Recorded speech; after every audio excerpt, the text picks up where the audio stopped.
Ça se trouve, la première fois qu'on va s'embrasser, tu auras les seins à l'air devant moi, dans la cabine. Bah non, je pense pas, hein. Je m'appelle Monsieur Fox et je fais de la prévention contre les prédateurs en ligne sur Internet. Je me crée une identité fictive de jeune adolescente ou jeune adolescent sur les réseaux sociaux et j'attends d'être contacté par des gens et je leur dis avoir 12 ans et on voit comment ils réagissent pour les signaler au procureur derrière. Ce mec de 35 ans croit que je ressemble à ça et il pense que j'ai 12 ans et malgré ça, il veut quand même se mettre en couple avec moi. C'est quelqu'un qui a l'habitude de s'envoyer torse nu dans des photos assez cringe et assez gênantes, c'est celle que tu vois en flouté là. Jusqu'à aujourd'hui où je me fais du coup passer pour une petite de 12 piges sur Snapchat où il a décidé de m'appeler en cam pendant qu'il était en train de se Bumblebee le Mégatron. Monsieur Fox, c'est 160 000 abonnés sur Instagram et aussi 40 000 sur Twitch. Ce qui fait, ça existe depuis longtemps. Il a une communauté très engagée qu'il suit depuis plusieurs années, au point de lui avoir récemment payé un nouvel ordi pour qu'il puisse continuer ses recherches dans des meilleures conditions. Mais il y a quelques semaines, un cas tout particulier a fait sortir ses pratiques de leur communauté méga engagée pour les exposer au grand public. Quand on sera que tous les deux, on pourra être tranquille, quoi. Vous en avez sûrement entendu parler, Finizy c'est un streamer qui utilise des méthodes similaires à celles de Monsieur Fox. Ces échanges ont contribué à l'ouverture d'une enquête dans l'affaire Dominique B, un ancien professeur de sport de 66 ans, déjà condamné pour détention d'images pédopornographiques. Tout le monde en a parlé, et c'est en voyant le traitement médiatique réservé à ces citoyens qui choisissent de consacrer une partie de leur vie à identifier et signaler des personnes soupçonnées de rechercher des relations avec des mineurs, que j'ai eu envie qu'on se pose un peu plus longtemps avec Monsieur Fox. Moi, ce que je voulais vraiment savoir, avant de commencer à évoquer comment il fait, c'est pourquoi il le fait. Une histoire, donc quand j'avais 13 ans sur Habbo Hotel, il y a un pédocriminel qui m'avait contacté et j'avais fait ami avec lui, même si j'avais des intentions d'essayer de lui récupérer quelques trucs dans le jeu. Il a quand même eu mon numéro de téléphone, j'ai échangé des photos et tout ça avec lui, jusqu'à un jour où il était en bas de chez moi, il m'avait décrit sa voiture et il voulait que je monte avec lui pour aller chez lui. Il m'a dit que j'allais prévenir mon père, s'il me donnait pas tout ce qu'il avait sur le jeu Habbo Hotel. Il a pris peur, il a posé une main courante contre moi et pendant sa main courante, les gendarmes ont trouvé des photos de 5 enfants sur son téléphone, dont la mienne. Par la suite, il a été jugé pour aller en hôpital psychiatrique et en grandissant, j'ai continué à aller sur des sites du style Coco, du coup, avec toutes sortes de chats comme ça pour faire perdre du temps à des possibles prédateurs. De par ce qui m'est arrivé, mon père m'avait dit une phrase qui avait résonné quand on est sorti du commissariat, c'est que les choses n'arrivent pas qu'aux autres en fait. Monsieur Fox, je le connaissais. À l'époque, déjà, il m'expliquait pourquoi il avait choisi de faire ça, comment il restait dans le cadre légal et surtout à quel point cette activité occupait une place importante dans sa vie. J'étais en restauration, je travaillais quand même beaucoup. Je rentrais, il était minuit, 1h du matin, et 2h jusqu'à 5-6h, on y allait, et ça tous les jours pendant 3 ans. Monsieur Fox, aujourd'hui, il est plus tout seul à faire ça, mais ça, on en parlera un peu plus tard. Commençons.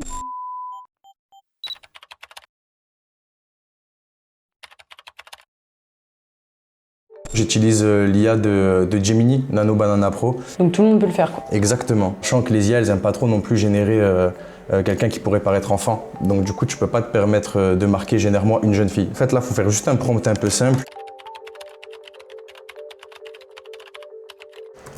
On se prend des libertés de mettre des petites marques et tout ça, finalement des choses qui pourraient facilement être portées par quelqu'un de jeune, Lacoste, Nike. Ça rend la chose plutôt crédible finalement. Jamais je prendrais la liberté de mettre un décolleté, même si on est bien d'accord qu'un décolleté ne veut rien dire, mais aux yeux de la loi, ça peut paraître de l'incitation, alors que c'est un décolleté, quoi. C'est-à-dire c'est pas foufou, quoi. Ok, donc le plus simple, c'est la salle de bain. Voilà, le plus simple, c'est vraiment la salle de bain et moins compliqué à retravailler que dans une chambre où on doit mettre les posters, on met des petits pops, on met plein de choses pour faire vraiment paraître une jeune d'ado aujourd'hui, quoi, finalement. Ils font quand même bien attention à tous les détails, ces gens-là, c'est assez effrayant. Ils te disent ah, il y a un poster derrière toi, parle-moi-en. Ouais, qu'est-ce que c'est quoi comme groupe? Alors que même moi, j'étais pas du tout au courant. Maintenant, dans celle que je génère, on va mettre des posters genre BTS, la K-pop et tout ça qui va dans le personnage finalement. Faut vraiment retravailler ton image. La plupart ne verraient pas, mais il suffit qu'il y en ait un qui soit un petit peu sur ses gardes, surtout après la médiatisation qu'il y a eu sur tout ça. Et qui se disent putain c'est un détail bizarre quand même. J'ai pas envie de perdre un possible prédateur parce que j'ai négligé quelques détails. Donc là, t'as ta photo prête quoi. Voilà, là j'ai une photo prête. Généralement de toute façon dans tous les personnages que je fais on génère plusieurs photos. Donc il y en aura une dans la salle de bain, dans le salon, à la sortie de l'école. On a aussi généré des photos de famille où pendant un moment je leur disais que je pouvais pas leur répondre parce que j'allais sur Paris. Et on a généré des photos devant le Louvre, dans des monuments un peu historique qu'une famille se prendra en photo, quoi, pour rendre le tout crédible. Ok. À partir du moment où tu as les photos, tu te connectes sur Snapchat. Exactement, je me connecte sur Snapchat et puis je vais accepter des demandes d'ajout que j'ai reçues. J'en ai à peu près entre 10 et 30 par jour à accepter. Et je vais attendre qu'ils me contactent pour engager la conversation parce que j'ai pas le droit de le faire moi-même, sinon c'est considéré comme de l'incitation. Et à partir du moment où ils ont accepté de parler avec moi, que je leur ai donné mon âge et qu'ils sont OK, ils vont forcément vouloir demander une photo. Peut-être que vous dites que c'est pas hyper malin de montrer la manière dont Monsieur Fox procède, mais je vous rassure, on a décidé ensemble de montrer seulement une petite partie des techniques qu'il utilise pour piéger ce genre de gars. Là, j'ai trouvé une petite technique un peu de filou où je vais utiliser un logiciel pour simuler l'envoi d'un snap rouge. Donc un snap rouge, c'est un snap en direct, c'est-à-dire que pour tout le monde, c'est tu prends ton téléphone, tu te prends en photo et tu l'envoies. Donc ça rend crédible le tout en fait. Et je peux le faire également avec une vidéo sans problème quoi. Ok. Parfait. Donc là, on est connecté. Ajoute via les ajouts rapides en fait. Donc moi, j'accepte au hasard. Et étant donné que, comme je t'ai dit, il y a plus de 12 000 personnes qui nous ont ajouté, j'en ai accepté beaucoup. Et plus j'ajoute de gens, plus j'ai de chances de me retrouver dans les ajouts rapides de ces gens-là. Ces gens-là, entre eux, se connaissent. T'as des recommandations de potentiels pédocriminels parce Exactement. Ce snap-là tourne sur des groupes, Telegram. Donc tu vois, il y a quand même pas mal de conversations. C'est hyper impressionnant, ouais. À mesure qu'ils sont acceptés, mon équipe va vite les renommer pour deux choses. Pour déjà éviter qu'ils puissent être reconnus par exemple tabassés ou quoi que ce soit, parce que ça serait contre-productif. Et la deuxième chose, c'est pour éviter que des gens aillent juste les prévenir qu'ils se faisaient piéger sur TikTok.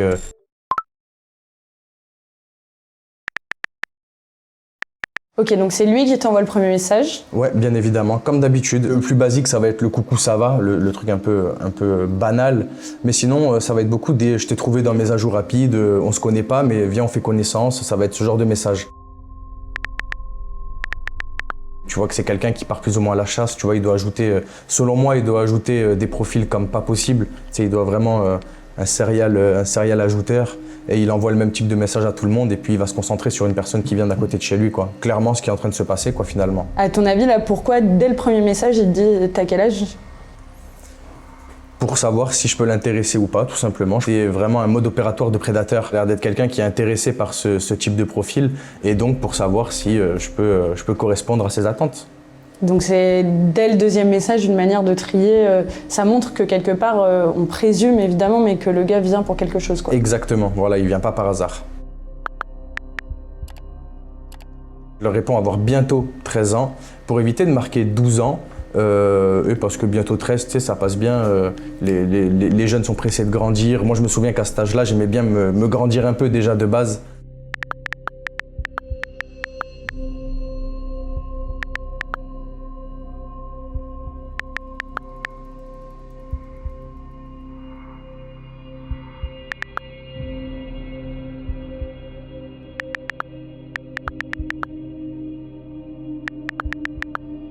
À partir de là, je me dis déjà, c'est ultra bizarre. Pour moi, ça, c'est une preuve de culpabilité. Il est conscient de parler à une enfant, ou du moins, il le croit, et il est conscient que ce qu'il fait, c'est pas bien. Je me suis dit, oula, on est tombé sur on appelle ça un shiny, nous. C'est comme sur Pokémon, tu vois, c'est rare.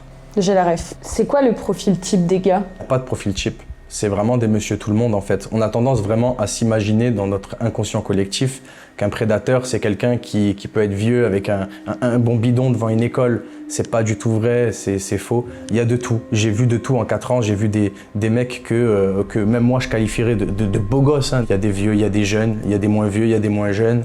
Il y a des gens qui sont très avantagés physiquement, comme d'autres qui le sont un peu moins. Il me dit avoir 23 ans, il nous avait dit avoir 25 ans, et au téléphone hier, il nous a dit avoir 21 ans. Si je devais donner une ordre d'idée avec la photo de sa tête que j'ai vue, je dirais qu'il a la trentaine. Une bonne trentaine comme moi, tout simplement. Moi, j'ai la certitude qu'il travaille bien dans une boutique. Ça, c'est sûr et certain parce que ces personnes-là utilisent leur vrai compte, en fait. Du coup, il met des stories. Moi, les stories, je les regarde. Et on a retrouvé sa boutique, on a tout retrouvé. Du coup, on sait précisément où il est, à quelle heure il y est, à quel jour il y est. C'était quelqu'un qui était assez prudent, bien qu'il lâchait. C'était un peu plus des phrases genre « tu m'as manqué »,« vraiment, je t'apprécie déjà beaucoup ». Tu vois, se servir du côté sentimental pour avoir des relations avec toi. Donc, il va te dire que t'es la plus belle. Il y a déjà un de ces gars-là qui m'a dit au bout de 2 heures de conversation que j'étais déjà plus importante que ses propres enfants. Ça s'apparenterait à du du grooming. C'est un peu comme du love bombing, ça va être de t'envoyer beaucoup de sentiments, d'amour, dans l'espoir d'avoir des relations sexuelles avec toi. Terrifiant. C'est terrifiant, ouais, vraiment. Il n'y a pas encore de proposition clairement sexuelle. J'imagine qu'elle arrive.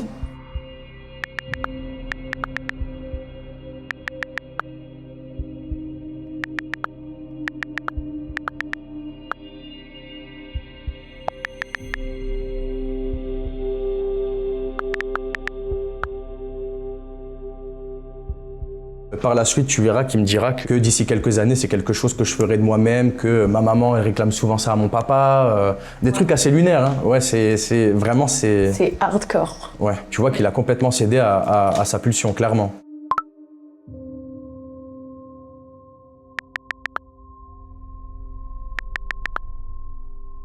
Deux jours plus tard, il commence déjà à vouloir nous rencontrer.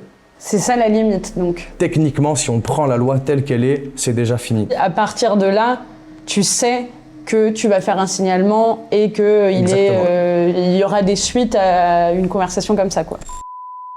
Je leur parle tous les jours, donc que ce soit moi qui vais leur parler absolument tous les soirs ou mon équipe qui va un petit peu maintenir la conversation peut-être, tu vois, 16-17 heures à la sortie des cours ou quoi. C'est jamais moi qui vais directement leur dire « Salut, ça va, t'as passé une bonne journée, blablabla, blablabla ».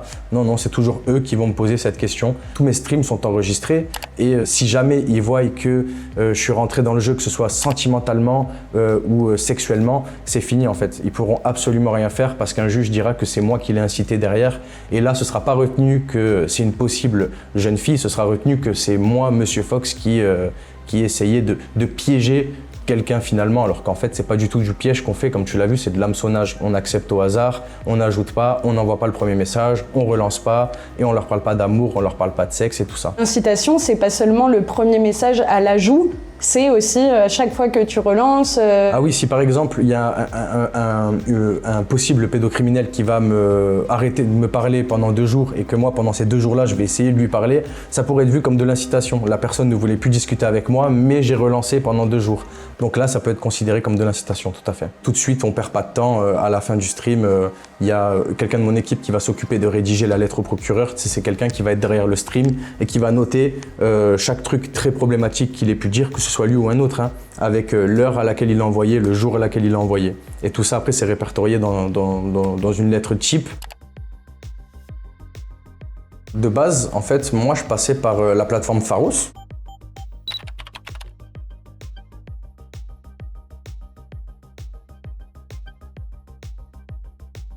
Ça faisait 3 ans et demi, même quasiment 4 ans, je passais par Pharos où j'avais des très bons retours. Donc Pharos, c'est des enquêteurs, hein, c'est la police. Au bout d'un moment, je me suis rapproché de beaucoup d'associations qui font exactement la même chose que moi. C'est eux qui m'ont conseillé de passer directement par le procureur étant donné que j'avais déjà des très bons retours de Pharos. Ce qui veut dire qu'aujourd'hui, mon nom est pris au sérieux quand j'envoie un signalement. Je ne suis pas un guignol, quoi, finalement. Derrière, je demande ouvertement à ce qu'une enquête soit ouverte et que ce soit fait dans les plus brefs délais. Et à partir de là, est-ce que déjà tu arrêtes de lui parler? Pas du tout, non. Je vais continuer à lui parler tant que personne me dit d'arrêter de lui parler finalement.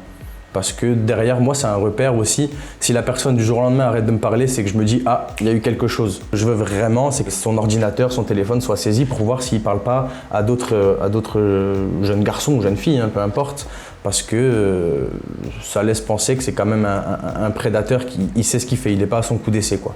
J'aime pas dire ça, mais c'est devenu un peu industriel. C'est-à-dire que je peux en ajouter 10-15 par jour et après je pourrais enchaîner. Une fois que la police elle a fait l'ouverture d'enquête et que derrière moi j'ai reçu la réquisition, que j'ai envoyé toutes les preuves, je considère que moi je suis personne et que je préfère laisser la police faire son travail sans être importuné par un mec comme moi. Je veux pas de mérite sur tout ça en fait. Du coup après je recommence, puis je recommence mes signalements.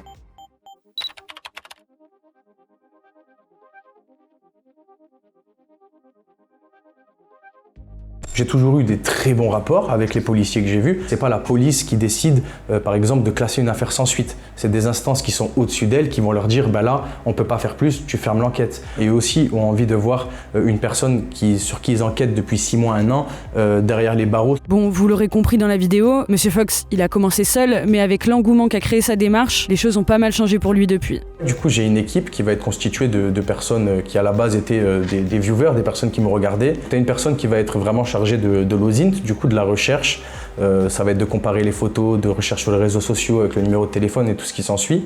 T'en as qui vont être orientés parce qu'ils savent très bien écrire de par leur métier pour faire les lettres au procureur ou qui m'aidaient tout simplement sur les signalements pharos. Et t'en as qui vont m'aider un petit peu sur le global, qui vont m'aider à leur répondre la journée quand moi je suis pas disponible pour leur parler, vraiment crédibiliser le personnage.